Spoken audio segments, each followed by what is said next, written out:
Let's move to 133. 133 pounds is where Aaron Nagao is. He's seated at number 5. The wrestlers ahead of him: Dylan Ragusin from Michigan, Dylan Shaver at number 2 of Rutgers, Nick Bazakis from Ohio State at number 3, and then Jacob Van D of Nebraska. We never saw Van D and Nagao get to happen, but I don't want to say obviously, right? Nothing's, as you're telling me here, nothing's a given. But we should expect to see a 4 versus 5 matchup between Nagao and then Van D. And then the winner would most likely move on to face Ragusin in that number 1 spot. So that's the way that side of the bracket shapes up. And honestly, for Nagao, that's why I say it's Nagao, even though as a 5 seed, it's really not that far. I don't want to say it's like the 125 where it's just a jack in the box. Anybody could show up and win, but Nagao, with his potential, and we saw him turn it on last postseason, could do the exact same thing again here now that it's March. Yeah, Zach, Aaron is just one of those guys. Aaron and Bernie, who we'll get to later, are just two guys that I really think are going to benefit from this coaching staff and just from their ability to learn from the regular season. Again, we'll see how it plays out. I mean, I think Nagao's seated properly here at number 5. But in my mind, Zach, if he goes out and wrestles the way he's capable of, and I think he's feeling good now at this stage of the season, he's finally gotten over the illness that was really, I mean, it plagued him for about a month there. I really think he is a guy that can go out and turn a whole lot of heads with his performance this weekend. There is not a guy there that I think he's not capable of beating.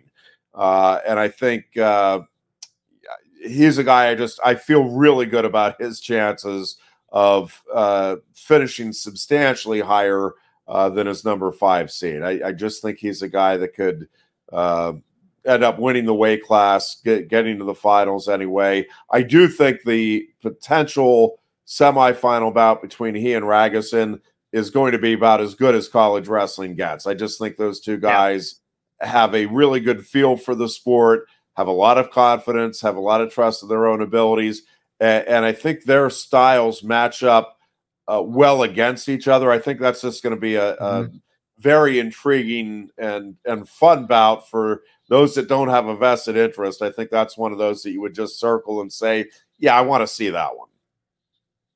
And I think if Nagao gets to the finals, I think he wins, right? He has to go through Van D and Ragusin in order to do that. But if and when he does, I don't think there's anything stopping him from winning at 133 pounds. And that's kind of what we discussed all season long, is that Nagao is setting himself up nicely on the outside looking in, but still shouldn't be considered distant from this top category here when he wrestles against Van D. And I know I'm assuming here, but that's the matchup I really want to see. Van D, a former Pennsylvania State wrestling champion in his own right, and then goes to Nebraska. We never got to see that matchup. So what should Nagao expect going up against a Van D in that hypothetical quarterfinal? Yeah, I think one of the keys there, I think, is going to be getting that first takedown. And both of those guys are very good at not allowing their opponents to get the first takedown. Like, I think that's going to be just fun to watch.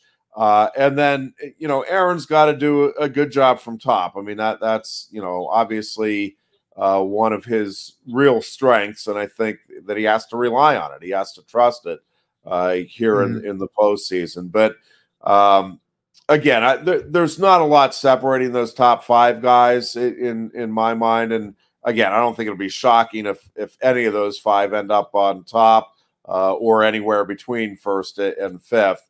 But I really think Aaron Nagao has a lot of trust in the process that he has put himself through and has gone through with this coaching staff.